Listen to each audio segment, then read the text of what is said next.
Con ese silencio que tenía en la familia, yo políticamente, digamos, que era ignorante e ingenua total. O sea, yo no tenía ni idea de nada, estaba Franco, para mí Franco era el jefe del Estado, sin cuestionarme, claro, nada, porque yo no había oído nunca nada.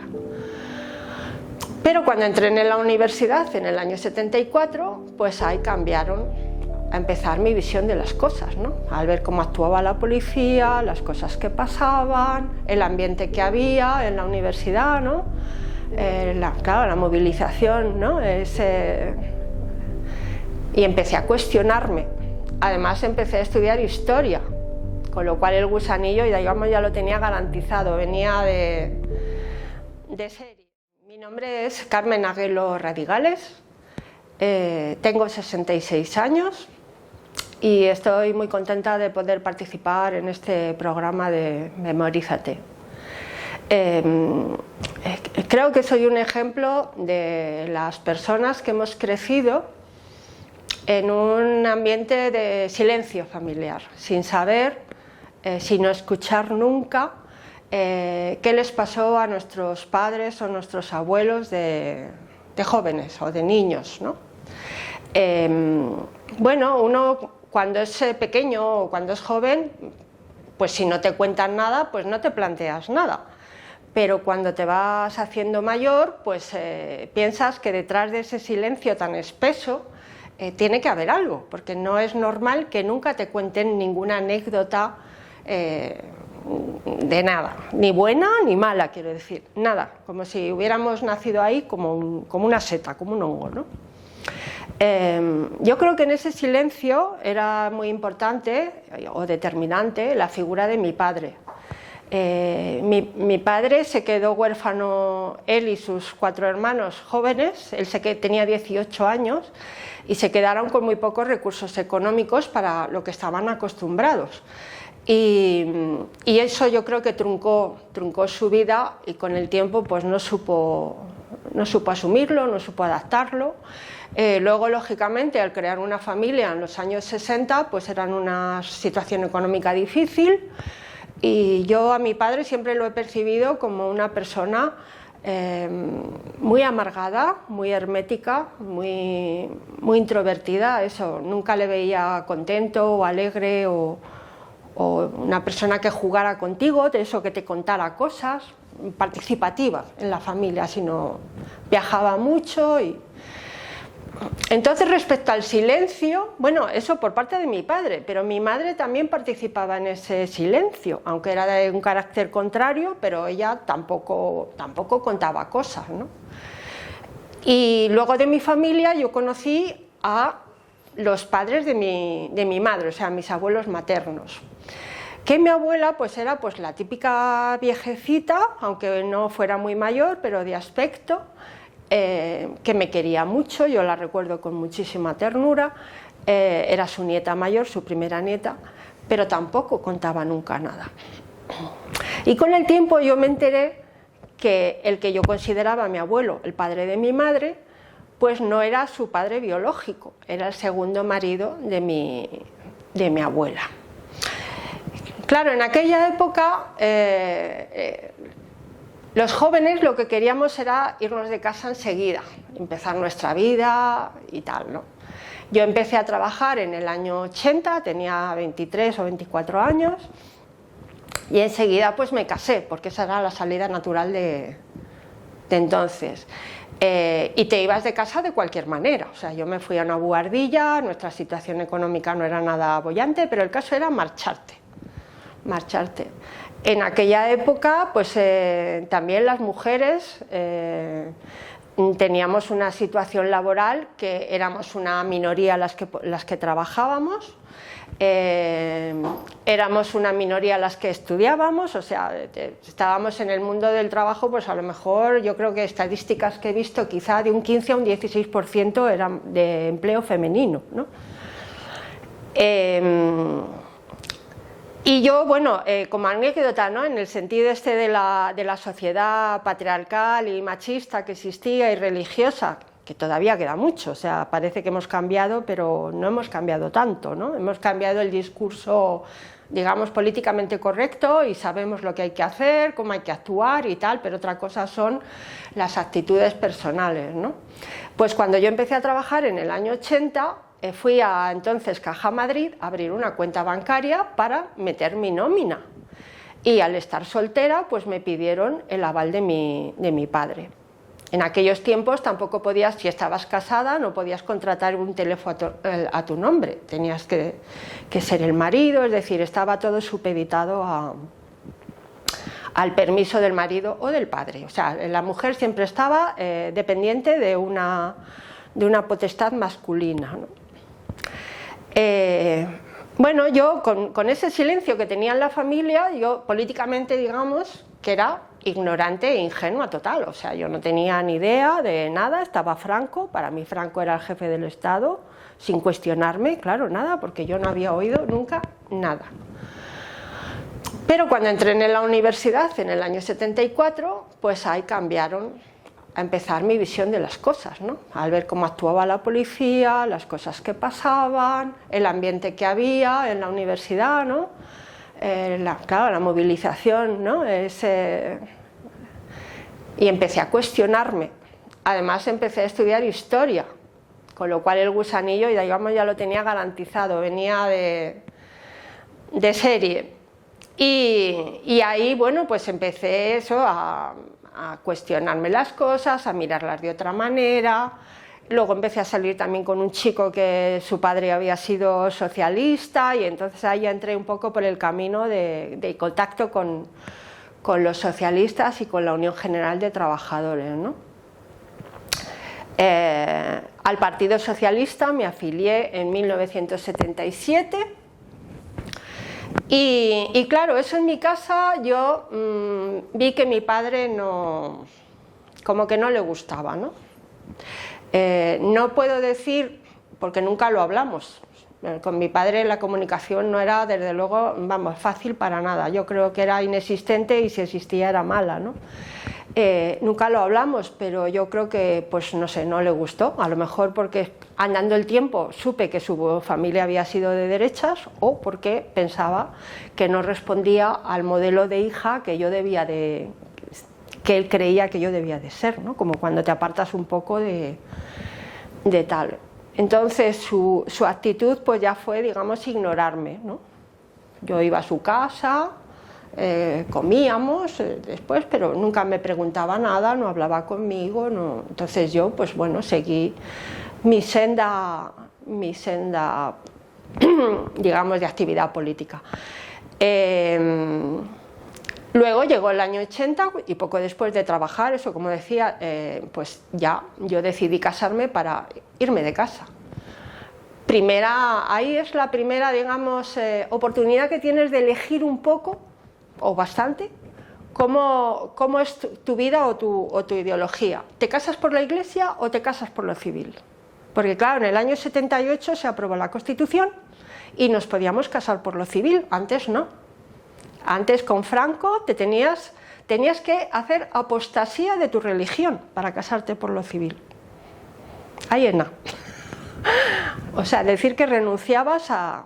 Entonces, bueno, yo soy católica pues porque me bautizaron y tal, pero nunca he sido vamos, desde que dejé el colegio a los 15 años ya dejé de ser practicante y lo de creyente no vamos a andar ahí en meternos en jardines.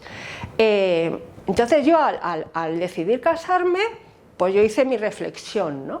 Digo, bueno, yo no soy practicante, o sea, yo no soy católica.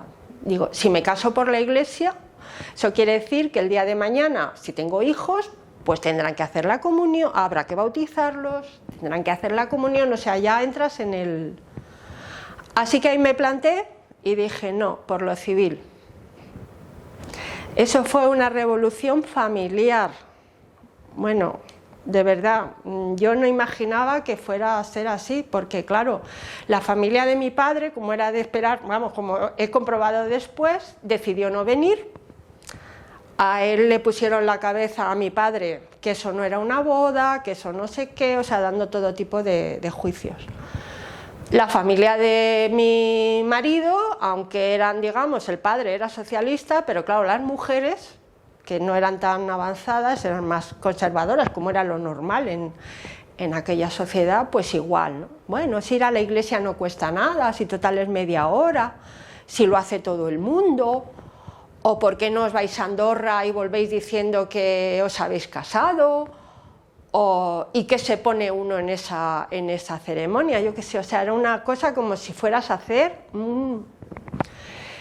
Bueno, llegó la ceremonia y nos casamos en un juzgado, porque no había entonces ninguna institución donde se celebraban bodas civiles, ahí entre archivadores y tal.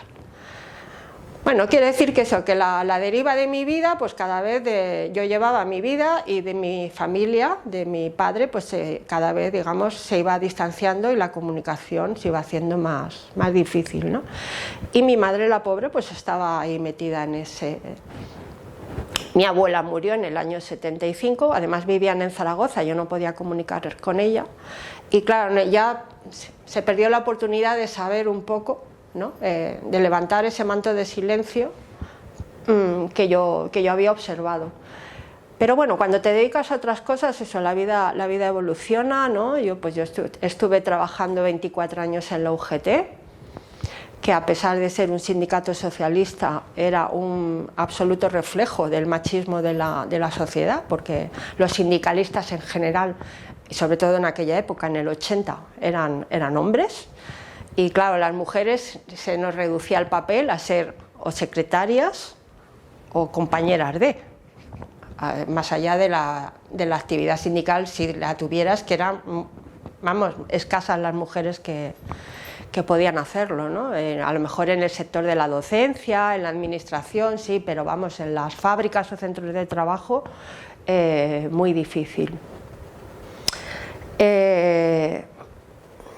Vamos a ver, ya vamos a dar un salto, porque en realidad eso, con mi padre siguió ese desencuentro, mi madre murió en el año 2002 y mi padre decidió ya darnos carpetazo. Echó a los dos hermanos que vivían con él, los echó de casa y bueno, nos retiró la palabra a todos. De manera que cuando murió en el año 2013, yo hacía 11 años que no tenía comunicación, o sea, relación con él, ¿no? Y cuando empezó el proceso a Baltasar Garzón, por el procedimiento, por la instrucción que hizo de la memoria histórica de las víctimas, ¿no? Y de Gürtel también, porque fueron los dos juntos, pero sobre todo cuando ya la judicatura, empezó a meterse con él, ¿no? A cuestionarle y a juzgarle, pues íbamos a la calle Génova a concentrarnos allí todos los días mientras duró eso. Y eso fue pues como una experiencia o un despertar, ¿no? Decir, pues esto, claro, yo aquí también, yo debería buscar mis raíces, digo, porque yo también tenía cositas en la documentación como que no me cuadraban, ¿no? Tenía fotos en casa de gente que no sabía quién era, porque nunca me habían contado, este es tu bisabuelo, este es tu tío, este es tal, o sea, yo nunca me había puesto ni con mi padre ni con mi madre a ver el álbum familiar y hablar de esas cosas que son tan básicas, ¿no? Entonces yo veía las fotos, digo, pues es que no sé quién es, o esta señora, ¿no? Y claro, pues a mí y como historiadora, digo, yo tengo que venir de algo, o sea, mi familia tendrá una historia, aunque no sea trágica, quiero decir, pero una historia cotidiana, familiar, ¿no? Y al morir mi padre, yo creo que eso es lo que facilitó, ¿no? Al desaparecer su figura, eso es lo que a mí me permitió evolucionar y ya, digamos, intentar. Pero problema, pues claro, había pasado mucho tiempo. La única hermana que vivía de mi padre con la cabeza tenía casi 90 años y bueno, ella por lo menos le gustaba recordar, pero ella era mayor y además como la familia de mi padre no había asistido a mi primera boda en el año 80, pues claro, rompimos toda relación. Yo dije, yo no quiero saber nada con estas personas que a mí me cuestionan de esa manera, ¿no? Así que tuve que hacer el esfuerzo, ¿no? Imaginar, 30 años después, de llamar. Hola tía, soy Mari Carmen, porque me llamaba Mari Carmen. tal, mira, me gustaría verte, bueno, tal, no sé qué, ¿verdad? En fin, bueno, pues ella la verdad es que se llevó una alegría, cosa que a mí me ha gustado, ¿no? Porque al final de su vida, pues que su sobrina, recobrar la relación con su sobrina, ¿no? Porque también soy la sobrina mayor. Y fui a Zaragoza a verla y a escucharla, a ver qué cosas me podía contar. Y a través de internet, sobre todo, como tengo un apellido, Aguelo no es muy corriente, pues claro, en internet pones Aguelo y empiezan a salir, hay entradas, ¿no? Y bueno, pues fui descubriendo cosas, fui entrando en contacto con familiares también, que a su vez te van dando otros contactos, te van contando cosas, ¿no? Es decir, en mi familia no se ha vivido una historia dramática, ¿no? de la guerra o como víctima. Yo no puedo decir eso, ¿no? Yo soy víctima del silencio que se impuso después por lo que afectaron las circunstancias políticas y económicas de la posguerra, yo creo. Eso en el caso de la familia de mi padre, pero en la familia de mi madre, ese abuelo biológico del que yo no sé nada, que solamente tengo un carnet de un club de fútbol de los años 20 y el nombre, pues es que no tengo ni idea, y es que no tengo a quién preguntarle tampoco, porque yo he descubierto documentación donde mi abuela aparece como viuda en el año 41, pero claro, es remontarte muy atrás para saber esa persona. Porque no en los archivos o en los registros no te dejan meterte ahí y mirar, ¿no? Les tienes que decir, me tiene que dar el certificado de nacimiento de función tal de esta persona que nació tal día y murió tal día. O sea, no les puedes dar una horquilla de tiempo porque entonces no te lo buscan, con lo cual se hace... Bueno, pues eso es un algo que yo ahí tengo, digo, este abuelo, ¿qué le pasó? ¿Qué vivió? ¿Dónde murió? ¿No? Como en Aragón hubo mucho anarquismo, ¿no? Mucha afiliación de la CNT, pues es posible que se metiera en esas cosas. Bueno, yo, digamos, el punto de partida documental, cuando yo me casé, tuve que sacarme una partida de nacimiento. Y en esa partida de nacimiento dice que mi abuelo paterno nació en Paterna, Valencia. Y mi familia, todas son de Zaragoza y de Huesca, todo, o sea, no hay que yo supiera entonces, ¿no? Y yo siempre me he quedado con la cosa esa de, ¿y qué hacía mi abuelo naciendo en Paterna? Porque además nunca lo había oído, ni el por qué, o sea, eso es porque aparece ahí y a ti te... Y claro, eso es lo primero que yo intenté aclarar. Cuando supe que una de las fotos de los desconocidos era mi bisabuelo, su padre, ¿no? Con un vestido de militar, me enteré por mi tía que mi bisabuelo era militar de sanidad. Entonces escribí al archivo del Ministerio de Defensa para pedir su hoja de servicios, que se puede conseguir. Y me mandaron fotocopiado, pagando unos euritos, pero serviciales y por correo, me mandaron el expediente militar, o sea, la hoja de servicios de mi bisabuelo. Y ahí comprobé que en su carrera militar, en su desempeño de servicios, había tenido un destino en Paterna, Valencia. Por eso mi abuelo había nacido ahí, porque le tocaba, sus padres vivían ahí.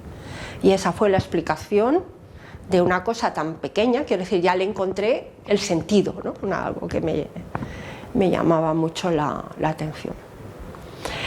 Mi bisabuelo, militar, en la hoja de servicios también aparece que se casó con una chica que tenía 15 años. Él tenía 32, me parece recordar.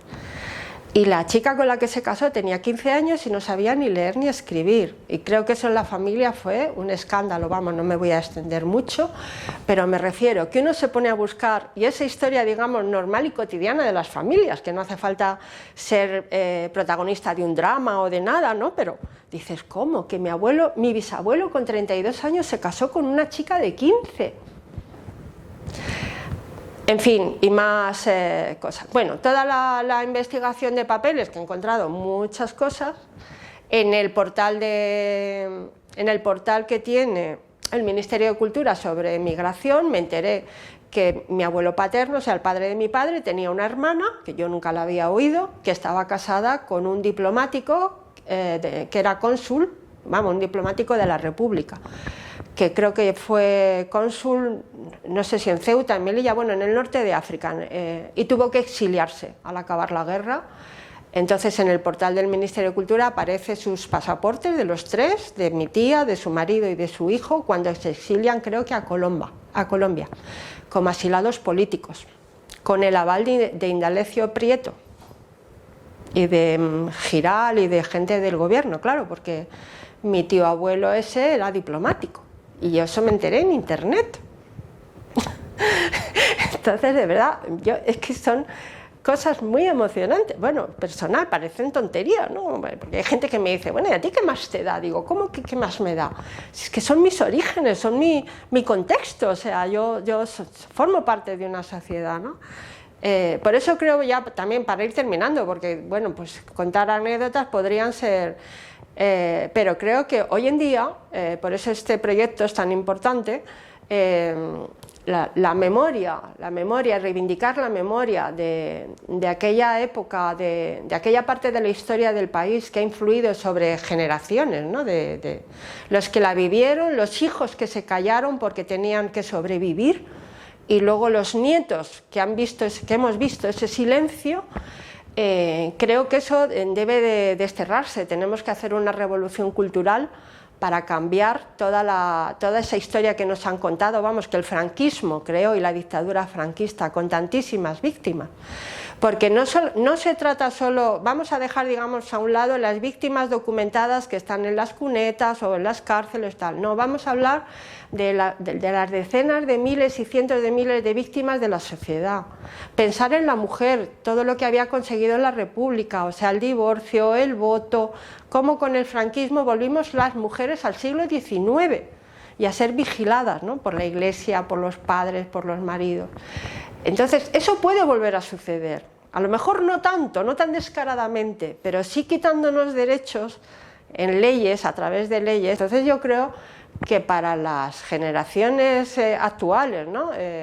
La gente, digamos, menor de 40 y 50 años que no ha oído nada de eso, es muy importante saber la importancia de lo que puede ocurrir o de lo que hay detrás de ese discurso, ¿no? Porque no es inane, no es baladí, no es una cuestión política, no, es que eso va a influir en la vida de todo el mundo, ¿no? Y eso yo creo que también ayuda, es cumplir un sentido de justicia, de dignificar a la gente que sufrió y lo pasó mal por defender los valores democráticos, que no son tan necesarios ahora. O sea, es que no estoy hablando del pasado, estoy hablando de ahora, de saber, ¿no? Hacia dónde vamos con todo lo que está ocurriendo, ¿no? Con Rusia, con Ucrania y con muchas cosas. Yo creo que los jóvenes tienen decidir lo que quieran hacer, eso por supuesto, siempre, pero la decisión se tiene que tomar desde el conocimiento, ¿no? Porque si tú no estás informado correctamente, la decisión que tomes siempre será sesgada. Incluso no saber nada también es una decisión, por supuesto, pero es muy importante la información, ¿no? Y programas como este que nos permite a la gente, a las personas hablar y contar nuestra experiencia, sé que para el resto de personas, vamos, para los que no lo conocen es muy importante poner cara a lo que pasó, ¿no? Eso empezó en los juicios de Nuremberg después de la guerra, con el nazismo, ¿no? Que los jueces se plantearon: ¿vamos a darle voz a los que estuvieron en los campos de concentración o no? O sea, se lo plantearon y al final dijeron sí, claro. Y ahí pudieron hablar como 200, yo creo, supervivientes de los campos de concentración. O sea, que no está solamente en los papeles, ¿no? Sino que tienes ahí personas que te cuentan lo que les hicieron y lo que les pasó. Bueno, eso en las investigaciones policiales se llaman testimonios, además de pruebas, son testigos, ¿no? Así que, bueno, no sé, yo quiero animaros. Saber la verdad, pues hombre, no son siempre temas agradables y alegres, ¿no? Pero yo creo que es muy saludable. A ver, sobre mi tía abuela. Bueno, sobre mi tía abuela, que estaba casada con un diplomático y se fueron a Colombia. Luego en la documentación que he ido mirando, porque incluso se llamaba Adolfo Álvarez Builla, y mi tía se llamaba Julia Aguelo Lorente. Su marido, Adolfo Álvarez Builla, era hermano de Plácido Álvarez Builla, que fue ministro de un gobierno de la República, es decir, no eran cualquiera, vienen de una familia asturiana de investigadores médicos, cirujanos, científicos. Bueno, es que es increíble las cosas que puedes descubrir, de verdad. Y yo me puse en contacto con una de los descendientes de los Álvarez Builla, que hizo un encuentro familiar, porque eso también son cosas que suceden para conocerse de todas las ramas de la familia, que creo que se juntaron como 200, ¿no? Estos Álvarez Builla, también en internet he encontrado que fueron jugadores del Real Madrid a principios del siglo XX, que está también en internet. Bueno, pues todos estos contactos, y puedes seguir en los nombramientos en el BOE, porque el BOE está digitalizado, su carrera como diplomático, o sea, es una cosa súper interesante. Y en el portal del Ministerio de Cultura incluso hay enlaces que te cuentan con quién iban, además, o sea, que no eran solamente ellos tres, sino que se fueron al exilio pues con algún hermano, con cuñadas, con tal, o sea, eran un grupo familiar, ¿no? Lógicamente tenían que tener el auspicio de un político. Se fueron en los años 40, no inmediatamente, porque yo creo que antes estuvieron a lo mejor en México. Eso no lo he movido mucho. Pero bueno, pues a través de Facebook, que eso se me ha olvidado, las redes sociales. A través de Facebook, claro, pones Aguelo y te salen todos los Aguelos que hay, que tienen página en Facebook, ¿no? Pues bueno, a partir de ahí yo he encontrado algunos y encontré a los nietos de mi tía. Entonces quedé con su hijo y me contó pues que sus abuelos volvieron a España.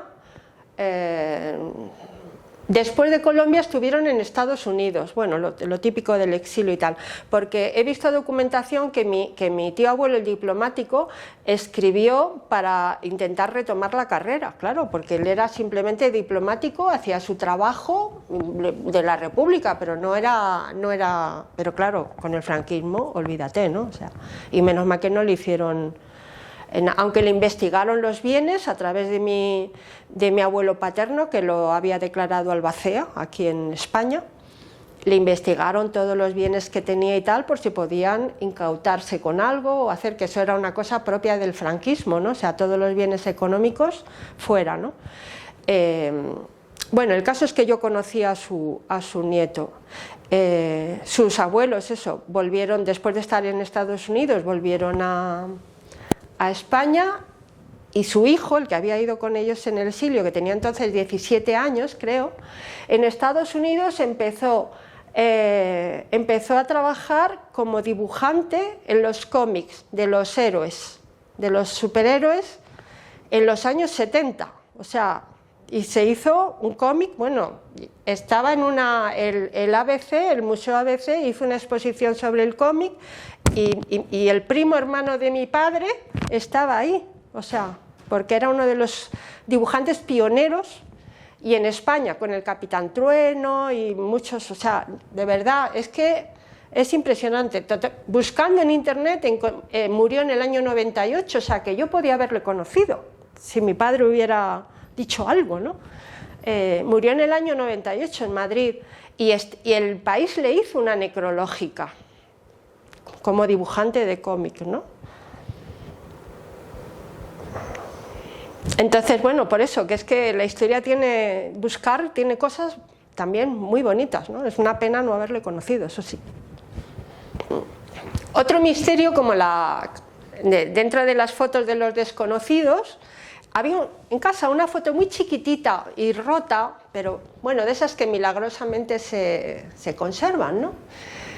Con 6 hombres vestidos así con ropas pues como de campesino, ¿no? De pantalones, chaquetas de pana y tal. Yo no tenía ni idea de quiénes eran.